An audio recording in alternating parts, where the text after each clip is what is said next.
আসসালামু আলাইকুম। আমন্ত্রণ জানাচ্ছি আন্তর্জাতিক ও মুসলিম বিশ্বের সর্বশেষ গুরুত্বপূর্ণ খবরে। একের পর এক আক্রমণে লোহিত সাগর কাঁপাচ্ছে ইয়েমেনের হুথি বাহিনীরা। মার্কিন জোটের বিমান, ক্ষেপণাস্ত্র হামলা বা অনুরোধ কোনো কিছু যেন দমাতে পারছে না হুথিদের।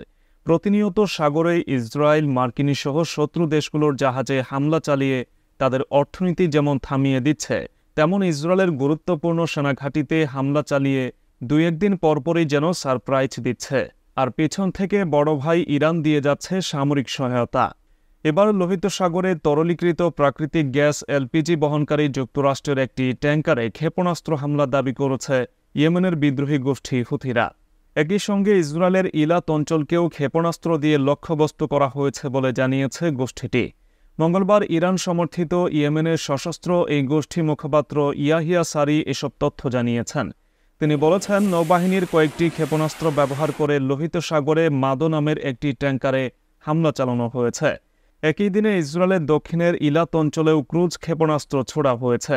ইয়াহিয়া সারি বলেছেন যে ইয়েমেনি সেনাবাহিনী নিপীড়িত ফিলিস্তিনি জনগণের সমর্থনে এবং সানার বিরুদ্ধে মার্কিন ও যুক্তরাজ্যের হামলার প্রতিক্রিয়া হিসেবে লোহিত সাগরে আমেরিকান জাহাজ মাদোকে বেশ কয়েকটি ক্ষেপণাস্ত্র দিয়ে লক্ষ্যবস্তু করেছে। আল্লাহর সাহায্যে ইয়েমেনি সশস্ত্র বাহিনী ফিলিস্তিনের নিপীড়িত জনগণের প্রতি তাদের ধর্মীয়, নৈতিক এবং মানবিক দায়িত্ব পালন চালিয়ে যাবে। ইয়েমেনি সশস্ত্র বাহিনীর সামরিক অভিযান বন্ধ হবে না যতক্ষণ না ইহুদিবাদী শাসকদের আগ্রাসন বন্ধ করা হয় এবং গাজা উপত্যকায় ফিলিস্তিনি জনগণের অবরোধ প্রত্যাহার না করা হয়। সামুদ্রিক যান চলাচলের গতিবিধি পর্যবেক্ষণ ও অবস্থান শনাক্তকারী সংস্থাগুলো বলছে, মার্শাল দ্বীপপুঞ্জের পতাকাবাহী মাদো নামের ওই ট্যাঙ্কারটি সৌদি আরব থেকে সিঙ্গাপুরের দিকে যাওয়ার পথে আক্রান্ত হয়েছে। তবে ট্যাঙ্কারটি মার্কিন যুক্তরাষ্ট্রের বলে দাবি করেছে হুথিরা। গাজায় ইসরায়েলের যুদ্ধের প্রতিবাদে লোহিত সাগর ও এডেন উপসাগরে পশ্চিমা বিভিন্ন জাহাজে হামলা চালিয়ে আসছে হুথিরা। ফিলিস্তিনিদের প্রতি সমর্থন জানিয়ে গত নভেম্বর থেকে লোহিত সাগর ও এডেন উপসাগরের বাবাল মান্দাব এলাকায় চলাচলকারী বাণিজ্যিক জাহাজগুলোতে ক্ষেপণাস্ত্র ও ড্রোন হামলা শুরু করে গোষ্ঠীটি। প্রথম পর্যায়ে কেবল ইসরায়েলের সঙ্গে সম্পর্কযুক্ত জাহাজগুলোতে আক্রমণ চালানো হচ্ছিল, কিন্তু ডিসেম্বরে যুক্তরাজ্যের যৌথ বাহিনী হুথিদের লক্ষ্য করে বিমান অভিযান শুরুর পর থেকে ইসরায়েলের পাশাপাশি এই দুই দেশের সঙ্গে সম্পর্কিত বাণিজ্যিক জাহাজগুলোতেও হামলা শুরু করে হুথিরা। 3 মাসের বেশি সময় ধরে লোহিত সাগর এবং এডেন উপসাগরে হুথিদের হামলার শিকার হয়েছে বেশ কিছু বাণিজ্যিক ও ট্যাঙ্কার জাহাজ। এসব জাহাজের কয়েকটি সাগরে ডুবেও গেছে। 2015 সাল থেকে ইয়েমেনের সবচেয়ে জনবহুল অঞ্চলগুলো নিয়ন্ত্রণ করছে হুথিরা। এ গোষ্ঠীর কর্মকর্তা মোহাম্মদ আব্দুল সালাম বলেছেন, গাজায় যুদ্ধবিরতি হলে ইসরায়েলের উত্তরাঞ্চলে হামলা বন্ধ করবেন তারা। এবারে রাশিয়া প্রসঙ্গ। ইউক্রেনে পাঠানো হলে ফরাসি সেনাদের অগ্রাধিকার ভিত্তিতে টার্গেট করা হবে মন্তব্য করেছেন রুশ গোয়েন্দা প্রধান। সম্প্রতি ফরাসি প্রেসিডেন্ট ইমানুয়েল ম্যাক্রন রাশিয়ার হামলার বিরুদ্ধে ইউক্রেনের জয় নিশ্চিত করতে ইউরোপের পক্ষ থেকে যে কোনো ধরনের সহায়তা দিতে প্রস্তুত বলে মন্তব্য করেন। এমনকি প্রয়োজনে সেনাবাহিনী পাঠানোর কথাও বলেন তিনি। রাশিয়ার বৈদেশিক গোয়েন্দা সংস্থার প্রধান সের্গেই নারিশকিন বলেন, এটি রাশিয়ার সশস্ত্র বাহিনীর আক্রমণের জন্য একটি অগ্রাধিকার এবং বৈধ লক্ষ্যবস্তুতে পরিণত হবে। এর অর্থ হল, যেসব ফরাসি সৈন্য কখনও অস্ত্র নিয়ে রাশিয়ান ভূখণ্ডে আসবে, ভাগ্য তাদের জন্য অপেক্ষা করবে। এর আগে নির্বাচনে একচেটিয়া জয়ের পর পশ্চিমা দেশগুলোর প্রতি বিশ্বযুদ্ধের হুঁশিয়ারি উচ্চারণ করেছেন রাশিয়ার প্রেসিডেন্ট ভ্লাদিমির পুতিন। ইউক্রেনকে কেন্দ্র করে ন্যাটোর সঙ্গে রাশিয়ার সংঘাত বেঁধে যেতে পারে বলে সতর্ক করে তিনি বলেন, যুক্তরাষ্ট্রের নেতৃত্বাধীন সামরিক জোট ন্যাটো ও রাশিয়া সরাসরি সংঘাতে জড়ানোর মানে হল এই গ্রহ তৃতীয় বিশ্বযুদ্ধ থেকে মাত্র এক কদম দূরে। তবে পুতিন বলেন, এমন পরিস্থিতি তেমন কেউ চান না বললেই চলে। 1962 সালের কিউবা ক্ষেপণাস্ত্র সংকটের পর ইউক্রেন যুদ্ধ পশ্চিমাদের সঙ্গে রাশিয়ার সম্পর্কে সবচেয়ে মারাত্মক সংকট তৈরি করেছে। পুতিন প্রায়ই পারমাণবিক যুদ্ধের হুঁশিয়ারি দেন, তবে তিনি বলছেন ইউক্রেনে পারমাণবিক অস্ত্র ব্যবহারের প্রয়োজন আছে বলে মনে করেন না। ইউক্রেনে সেনা পাঠানোর বিষয়ে গত মাসে ফ্রান্সের প্রেসিডেন্ট ইমানুয়েল ম্যাক্রন যে বক্তব্য দিয়েছিলেন তা বাস্তবায়ন করা হলে ন্যাটোর সঙ্গে সরাসরি রাশিয়ার যুদ্ধ বাঁধবে কিনা এমন প্রশ্নের উত্তরে পুতিন বলেন, আধুনিক বিশ্বে সবকিছু সম্ভব। পুতিন আরও বলেন, ন্যাটো সেনারা ইতোমধ্যে ইউক্রেনে অবস্থান করছেন। যুদ্ধক্ষেত্রে ইংরেজি ও ফরাসিতে কথা বলার বিষয়টি রাশিয়া শনাক্ত করতে পেরেছে। এবারে আফগানিস্তান প্রসঙ্গ। মুসলিম বিশ্বের কাছে মার্কিন যুক্তরাষ্ট্র এক জলজ্যান্ত দানব।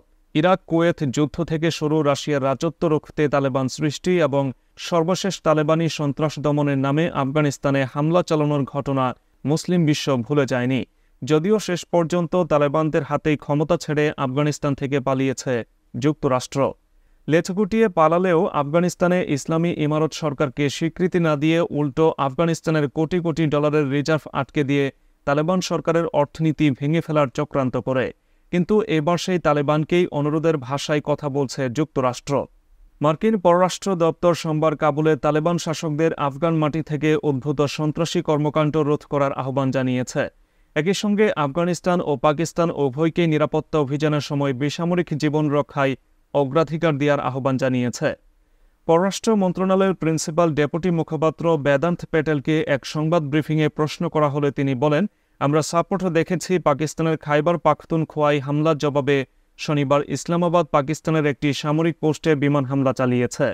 বিবৃতিতে বলা হয়, পাকিস্তানে হামলায় প্রাণহানি ও আহত হওয়া এবং আফগানিস্তানে হামলায় বেসামরিক প্রাণহানির জন্য আমরা গভীরভাবে দুঃখিত। মার্কিন কর্মকর্তা অবশ্য আফগানিস্তানে তালেবান শাসকদের একটি স্পষ্ট বার্তাও দিয়েছেন। আফগানিস্তানের মাটি থেকে যাতে সন্ত্রাসী হামলা না চালানো হয় তা নিশ্চিত করতে আমরা তালেবানদের প্রতি আহ্বান জানাচ্ছি। আফগানিস্তানের মাটি থেকে যাতে সন্ত্রাসী হামলা না চালানো হয় তা নিশ্চিত করতে আমরা তালেবানের প্রতি আহ্বান জানাচ্ছি। এরপরই পাকিস্তানকে সংযম প্রদর্শনের আহ্বান জানান তিনি। এবারে বাংলাদেশ প্রসঙ্গ। সোমালিয়ার জলদস্যুদের হাতে জিম্মি বাংলাদেশি পতাকাবাহী জাহাজ এমভি আবদুল্লাহর উদ্ধারে আন্তর্জাতিক চেষ্টার বিরোধিতা করছে জাহাজটির মালিকপক্ষ। সোমালিয়ার পুলিশ ও আন্তর্জাতিক নৌবাহিনী যৌথভাবে অভিযান চালানোর প্রস্তুতির কথা জানালেও এক্ষেত্রে মালিকপক্ষের সায় মেলেনি বলে আন্তর্জাতিক গণমাধ্যমে খবর এসেছে। এখন প্রশ্ন উঠেছে, মালিকপক্ষ কেন অভিযানের সম্মতি দিচ্ছে না? অবশ্য মালিকপক্ষ নাবিকদের জীবনের নিরাপত্তার কথা বলছে। আন্তর্জাতিক সমুদ্র যোগাযোগ সংশ্লিষ্টরা বলছেন, শুধু নাবিকদের নিরাপত্তায় নয়, মালিকপক্ষের অবস্থানের পেছনে আরও কারণ থাকতে পারে। বিশেষ করে জাহাজটি কেমন পণ্য পরিবহন করছিল, আন্তর্জাতিক জাহাজ চলাচল নীতিমালা অনুসরণ করে পণ্য পরিবহন করা হচ্ছিল কিনা তা নিয়ে প্রশ্ন উঠেছে। সার্বিক বিষয় মাথায় রেখে হয়তো জাহাজটির মালিক পক্ষ উদ্ধার অভিযানের পরিবর্তে সমঝোতায় জাহাজটি মুক্ত করতে চাইছে। জিম্মি বাংলাদেশি জাহাজটির আশেপাশের এলাকায় ভারতের নৌবাহিনীর একটি টিমও অবস্থান করছে। তারা দস্যুদের হাতে জিম্মি অন্য একটি জাহাজও উদ্ধার করেছে। বাংলাদেশি জাহাজ ঘিরে ভারতীয় নৌবাহিনী অভিযান পরিচালনা করেছে এমন তথ্য ভারতীয় সংবাদ মাধ্যমে এসেছে। এমভি আবদুল্লাহ ঘিরে ইউরোপীয় ইউনিয়নের নৌবাহিনী অভিযান চালাতে চেয়েছিল শুরুতেই, কিন্তু বাংলাদেশি কর্তৃপক্ষ এতে সায় দেয়নি। অতি সম্প্রতি সোমালিয়ার পার্টল্যান্ডের আঞ্চলিক পুলিশ বাহিনী ও আন্তর্জাতিক বাহিনী মিলে জাহাজ উদ্ধারের প্রস্তুতি নিচ্ছে। এ বিষয়ে বার্তা সংস্থা রয়টার্সের খবরে বলা হয়েছে, ভারতীয় কমান্ডোরা সম্প্রতি ওই এলাকায় জলদস্যুদের হাত থেকে আরও একটি জাহাজ উদ্ধার করে। এই 2 দিনের মাথায় এবার এমভি আবদুল্লাহ ও এর নাবিকদের উদ্ধার অভিযানের চেষ্টার তথ্য পাওয়া যায়। তবে এই অভিযানের বিরোধিতা করেছে এমভি আবদুল্লাহর মালিকানাধীন প্রতিষ্ঠান KSRM। ওই প্রতিষ্ঠানের একজন সিনিয়র কর্মকর্তা জানিয়েছেন, তারা এই সংকটের সমাধান চান সমঝোতার মাধ্যমে। স্থানীয় সংবাদ মাধ্যমকে তিনি বলেছেন, এক্ষেত্রে কোম্পানি কোনো সামরিক অভিযানকে সমর্থন করে না, কারণ এর ফলে নাবিকদের জীবন ঝুঁকিতে পড়তে পারে। তিনি বলেন, সংশ্লিষ্ট নৌবাহিনীগুলোকে জোরপূর্বক কোনো হস্তক্ষেপ না করার জন্য জোরালো অনুরোধ করেছে বাংলাদেশ। আলোচনা বা সমঝোতার মাধ্যমে আমরা এই সংকটের সমাধান করতে চাই। গত 14 মার্চ সোমালিয়া উপকূলের কাছে পৌঁছায় এমভি আবদুল্লাহ। এরপর জলদস্যুরা জাহাজটির অবস্থান পরিবর্তন করে 2 বার। সূত্রগুলো বলেছে, বর্তমানে সোমালিয়ার গাদাব জিরান উপকূল থেকে প্রায় 4 নটিক্যাল মাইল দূরে নোঙর করে রাখা হয়েছে আবদুল্লাহকে। খবরে বলা হচ্ছে, সোমবার পর্যন্ত জাহাজটির মালিকানা প্রতিষ্ঠান বা তৃতীয় কোনো পক্ষের সঙ্গে মুক্তিপণ নিয়ে যোগাযোগ করেনি জলদস্যুরা।